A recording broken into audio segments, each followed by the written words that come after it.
बस अभी खत्म होने वाला चैप्टर आज शायद खत्म हो जाएगा, तो कुछ जो बच्चे कुछ क्वेश्चन इसके वो कर लेते हैं, जो कुछ थोड़ा बहुत कॉन्सेप्ट उसमें मिलेगा हमको उसको भी खींच लेंगे, आज निकाल लेंगे उसको भी उसमें से। तो जो पहला क्वेश्चन है ये देखो। अच्छा, पहले क्वेश्चन में एक सर्किट डायग्राम है, इसमें आपको बताना था कि 3 ओम में से और 4 ओम में से करंट के ऑप्शन दिए गए हैं, तो वो चेक करना है। आप कर लो, आपने सोल्व कर लिया होगा कि इजी क्वेश्चन, ज़्यादा मुश्किल क्वेश्चन नहीं है। अब मैं करता हूँ। देखो इसका थोड़ा सा सोल्व करने का कोई फायदा नहीं है, इस चीज़ को ओरली सोल्व करो, मतलब आप लिख के करोगे टाइम ज़्यादा लगेगा, वैसे ओरली जल्दी सोल्व हो जाएगा। तो यहाँ से पीछे स्टार्ट होते हैं इस टाइप के क्वेश्चन, जहाँ पे आपको पहले नजर आता है कोई सीरीज है या पैरेलल, लेकिन पीछे नजर आ रहा है सीरीज पैरेलल, आगे देखोगे तो कुछ नजर नहीं आएगा, लेकिन यहाँ से चलने पर दिखाई दे जाएगा 4 2 6 और 2 8, यानी ये 8 हमारा क्या हो गया, एक साथ सीरीज में था, ये 8 और ये 8 पैरेलल में हो गया, तो उस 8 का और इस 8 का पैरेलल क्या बनेगा 4, और उस 4 का 2 फिर बन गया 8, वो 8 और ये 8 फिर से क्या बन गया 4, यानी यहाँ तक पीछे वाला सब क्या मिल रहा है हमको 4 मिल रहा है, वो 4 इंटू 3 4 प्लस 3 7 प्लस 2 9, और 9 ही वोल्ट की बैटरी है, यानी कि टोटल 1 एम्पेयर हमारा करंट निकला है। ठीक, ये सब चीज़ें माइंड में चलती रहनी चाहिए।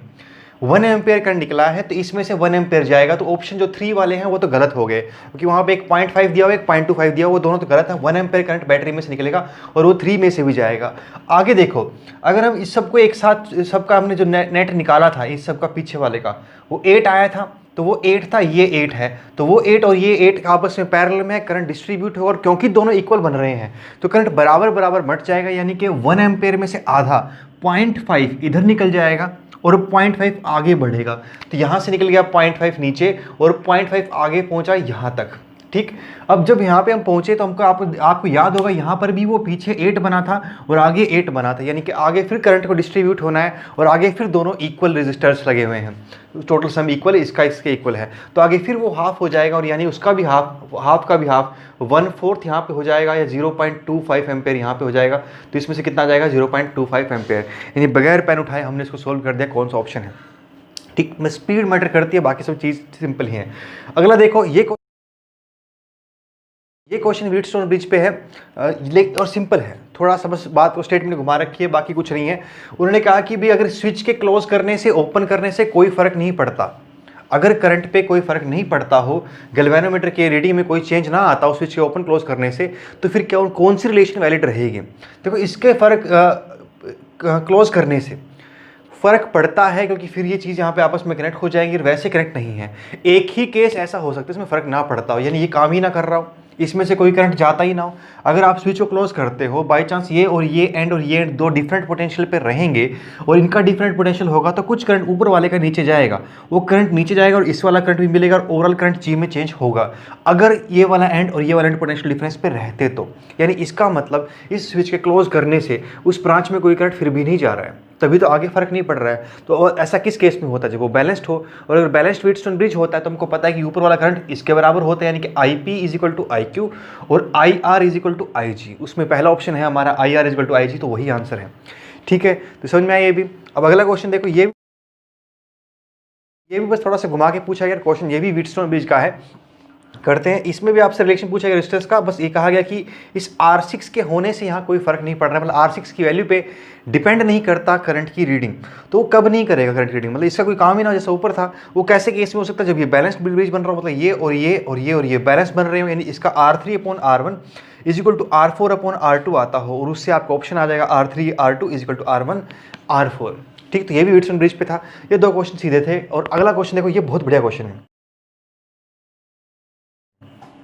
देखो, अगर आप इसकी स्टेटमेंट पढ़ोगे तो ये उस टाइप के क्वेश्चन है जो अक्सर बच्चों के गलत हुआ करते हैं, क्योंकि इसमें 5-6 लाइनें लिखी हुई हैं, और 5-6 लाइनों को लिख करके समझना हर बच्चे के बस की बात नहीं होती। जिसने प्रैक्टिस कर रखी, कम से कम डेली के 5-6 घंटे जो पढ़ता है वही इसको समझ सकता है, बाकी इसको समझ नहीं सकते। क्वेश्चन पूछा जा रहा है बहुत सिंपल, अगर आप एक बार कॉन्सेप्ट तक पहुंच गए तो उसमें क्या कहा गया, एक L लेंथ की हमारे पास वायर है, उसका कुछ क्रॉस सेक्शन है, उसके क्रॉस सीरीज में लगाया गया उसको 3 सेल के साथ, आइडेंटिकल सेल है, इंटरनल उनकी रेजिस्टेंस नेग्लिजिबल है, मतलब अंदर वाली आर कुछ है नहीं, 3 सेल तीनों एक जैसे हैं, तो उसमें से उसका डेल्टा टी टेम्परेचर चेंज होने में टी टाइम वक्त लगता है, स्मॉल टी टाइम वक्त लगता है। Delta T temperature small T time में उसका इंक्रीज होता है। किसी भी रजिस्टर का होता है, क्योंकि आप उसे चलाओगे, हीटअप तो करना ही है, पंखे वंखे हर चीज़ हीटअप तो करते ही हैं, क्योंकि हीट तो प्रोड्यूस होती ही है। I2RT कह लो, V2RT कह लो, सबसे हीट तो प्रोड्यूस होती ही है, तो वो तो इंक्रीज़ करेगा ही टेम्परेचर, तो वो इसका वक्त लगता है, स्मॉल टी टाइम लगता है उसको ऐसा करने में।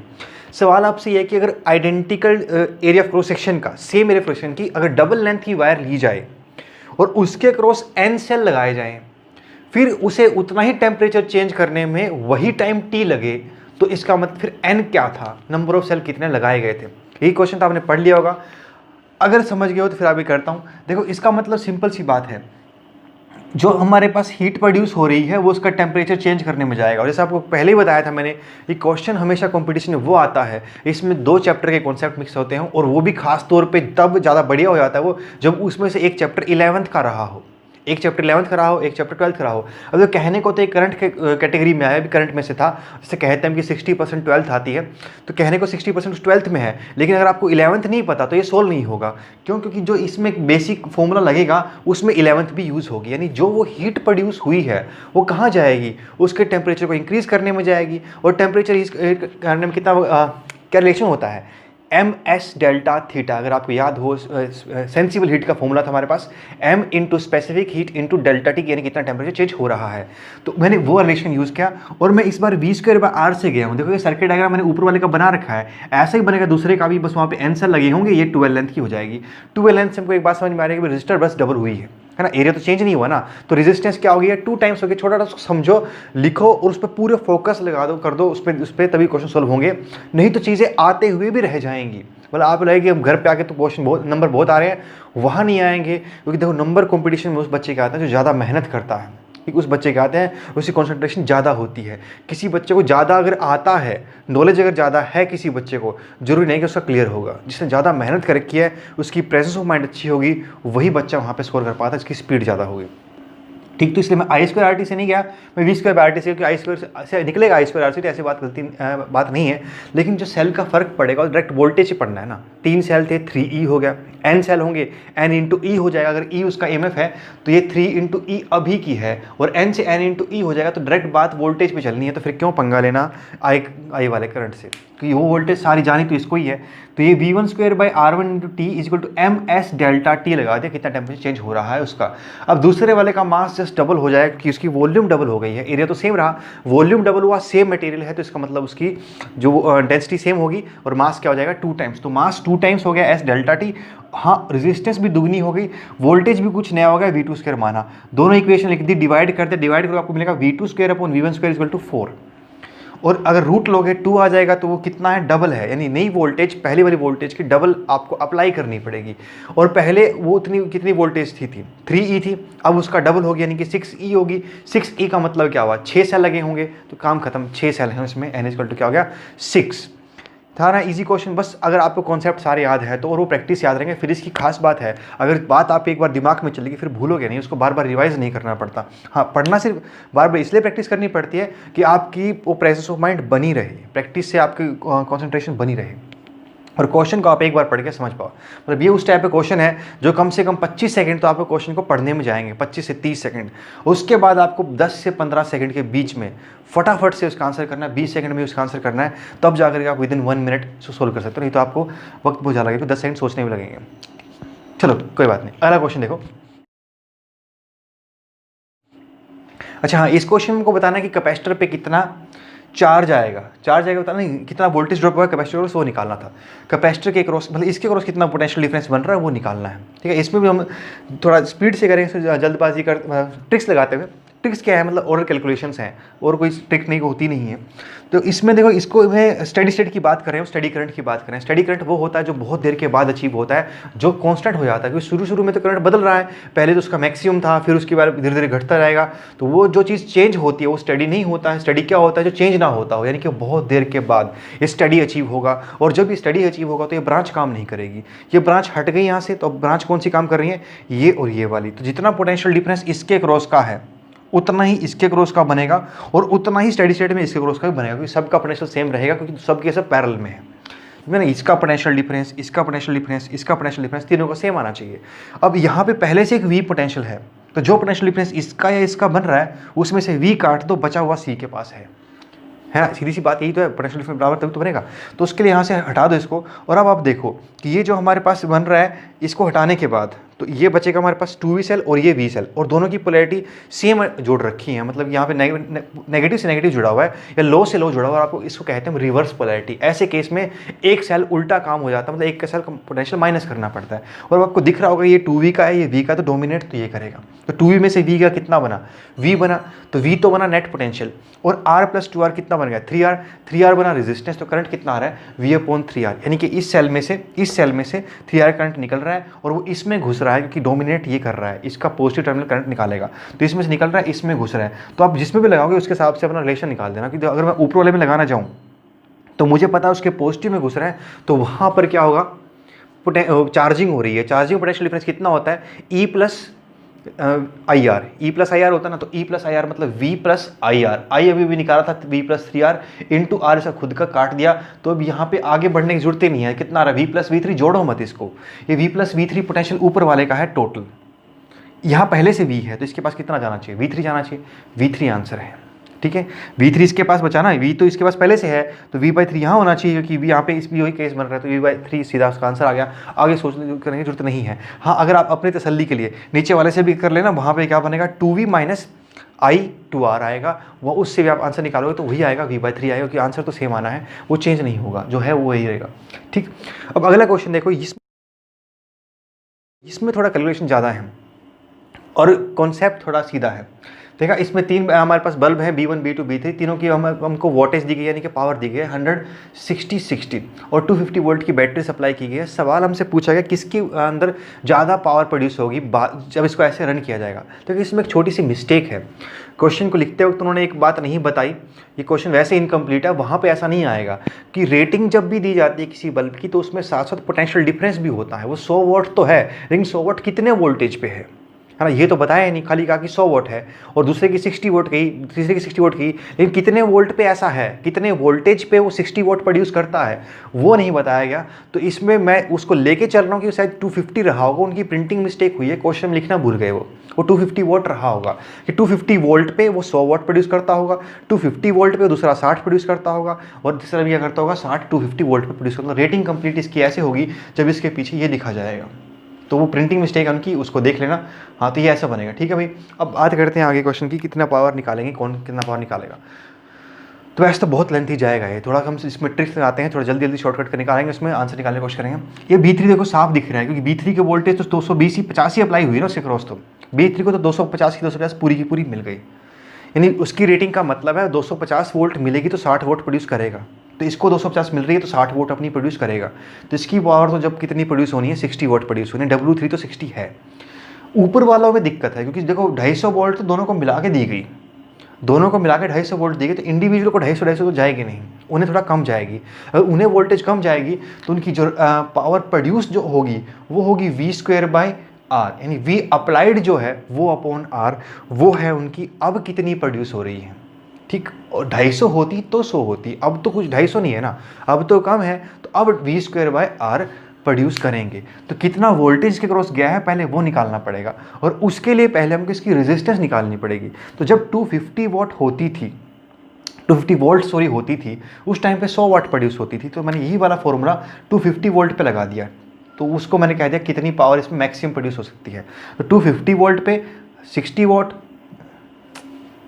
कहाँ गए, हाँ, तो 250 वोल्ट पे क्या बना हमारे पास, मैंने एक स्टेप में जल्दी कर दिया है, मतलब ये बनता हमारा V²/R = P बनता, और ये P को क्रॉस मल्टीप्लाई कर दिया तो मेरे रिजल्ट आ गया हमारे पास V²/P = R। मैंने एक ही स्टेप में लिख दिया, तो आप कंफ्यूज ना होना, मतलब इसको मैंने R को ऐसे निकाला है, पावर को नीचे ले गया, R क्रॉस मल्टीप्लाई कर दिया है, कब के लिए, मैक्सिमम के लिए। तो उसको मैंने 100 से डिवाइड किया, मुझे पता चला 625 आएगा, तो 625 ओम, 625 ओम पावर प्रोड्यूस, ओम रेजिस्टेंस है इसकी।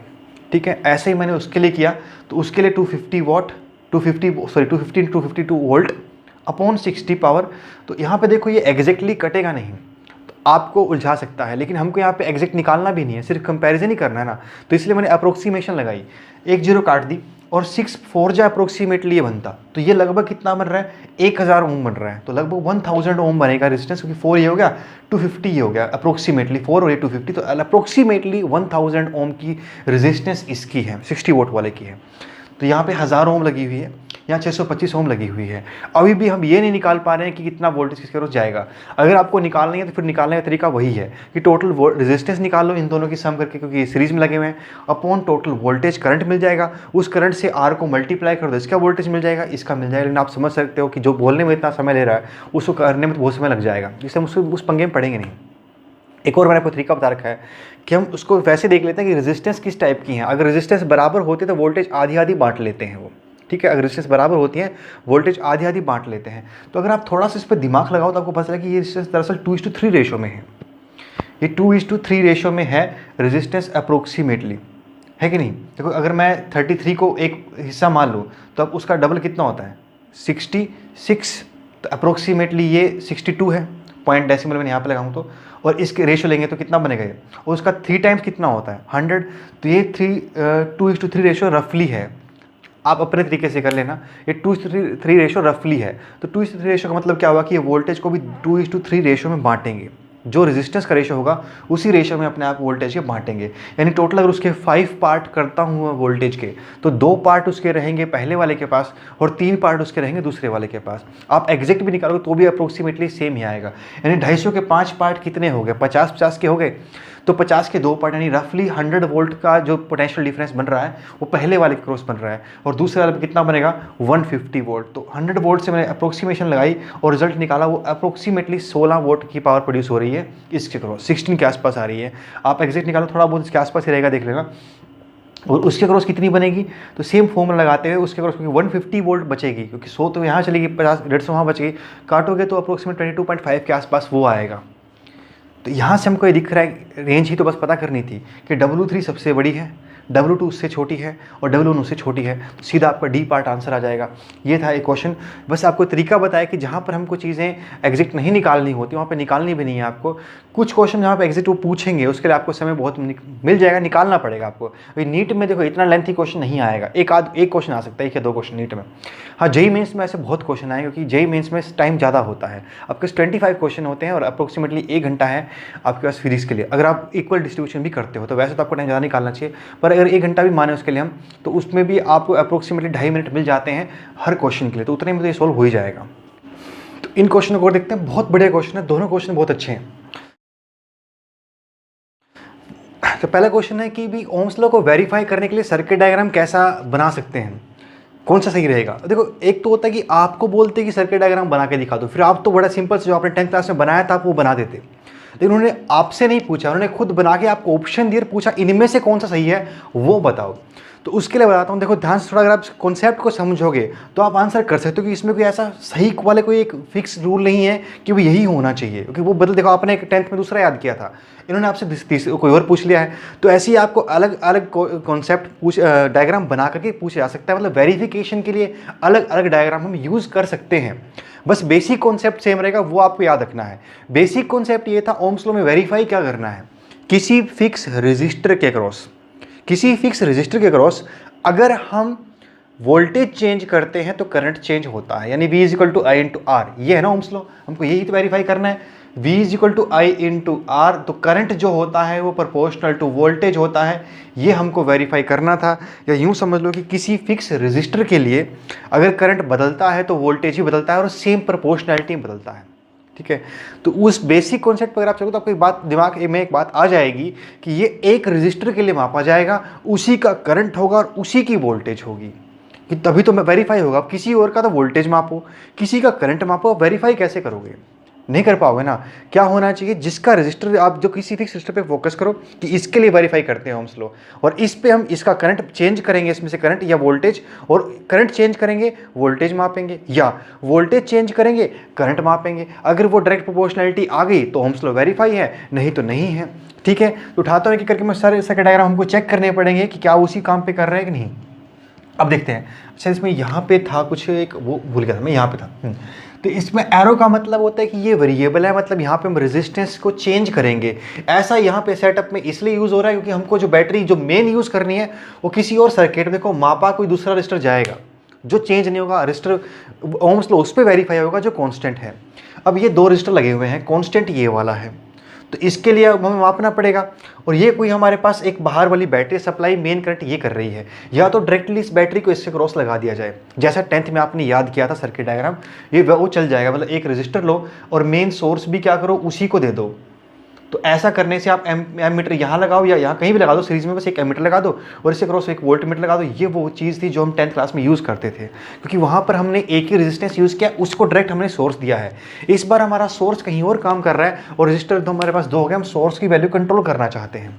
तो उसके लिए हमने यहाँ पे एक वेरिएबल रजिस्टर यूज़ किया हुआ है। तो जो रजिस्टर वेरिएबल है उस पर तो ओम्स लॉ वेरीफाई होगा ही नहीं, क्योंकि तो खुद चेंज होगा ना, इसमें तो कॉन्स्टेंट होता है, तो कांस्टेंट होता है तो इस पे तो काम बनेगा नहीं, तो इसलिए इसको भूल जाओ। अब जो दूसरा रजिस्टर है, जो हमारे एमीटर और वोल्ट मीटर लगे हुए हैं, वो जो बचा हुआ दूसरा रजिस्टर हमारे पास, या कांस्टेंट जो भी हमारे पास है उसमें, वो उसका वोल्टेज मापते हो और उसी का करंट मापते हो, तो हमारा ओम्स लॉ वेरीफाई हो जाएगा।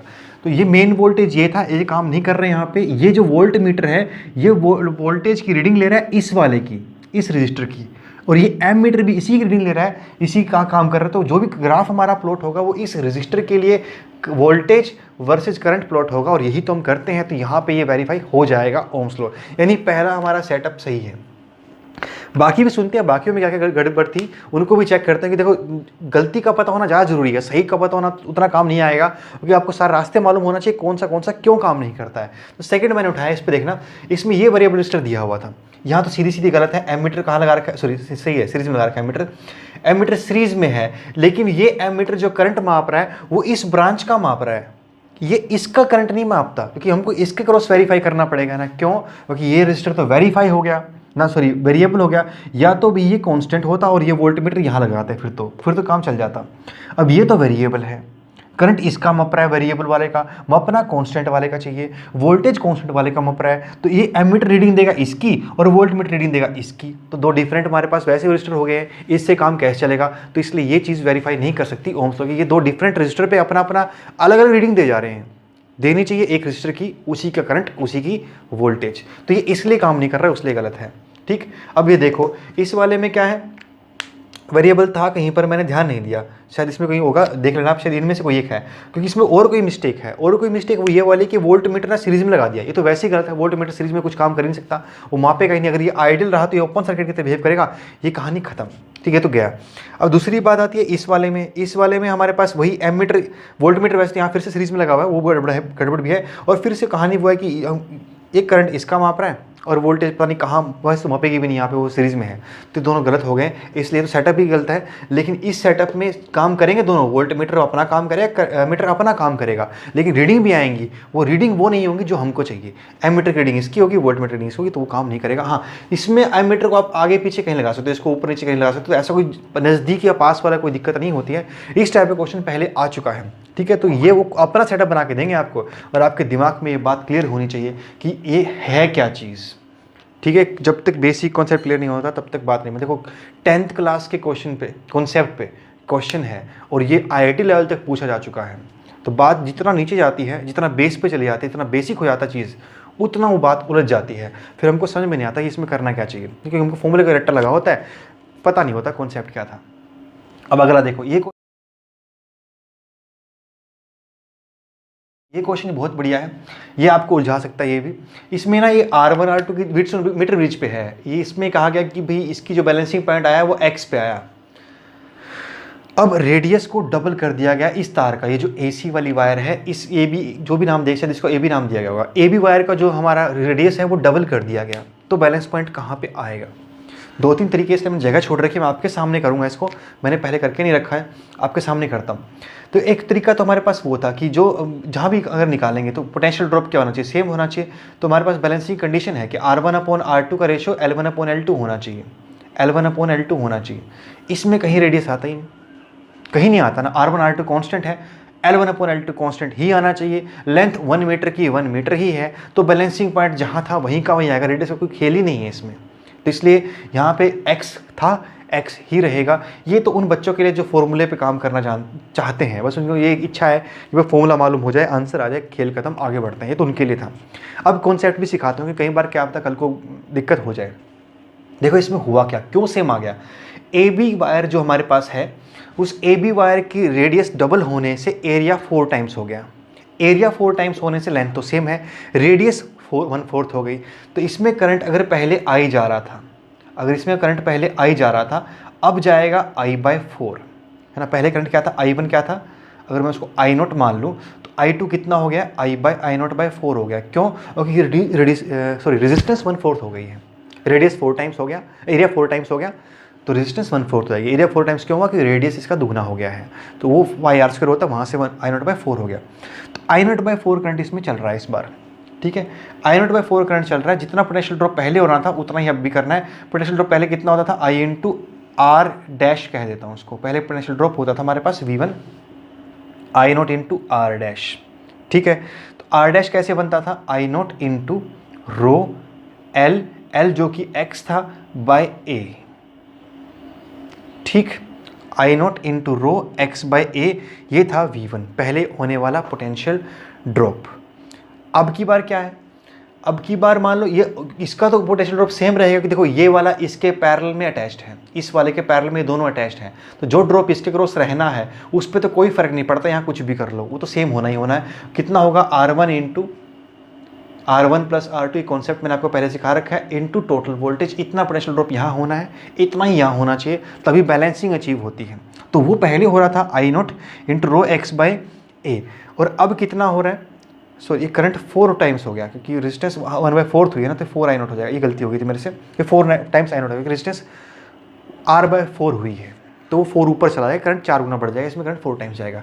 अब नई जो पोटेंशियल ड्रॉप होगी वो कितनी होगी, वो नया करंट I2 इंटू नई रेजिस्टेंस, नई रेजिस्टेंस के लिए नया X डैश मान लेता हूँ मैं, अपॉन A, है ना, रेडियस वही I2 कितना है, 4 टाइम्स I0 है, ये रो है, ये X डैश है, और ये कितना हुआ 4 टाइम्स A बन गया, तो 4 से 4 कट गया, और ये पहले वाले वोल्टेज के बराबर था, वो हमारा I0 row X by A था, तो ये रो A से I0 से कट गया, तो X डैश हमारा X के ही इक्वल आ गया।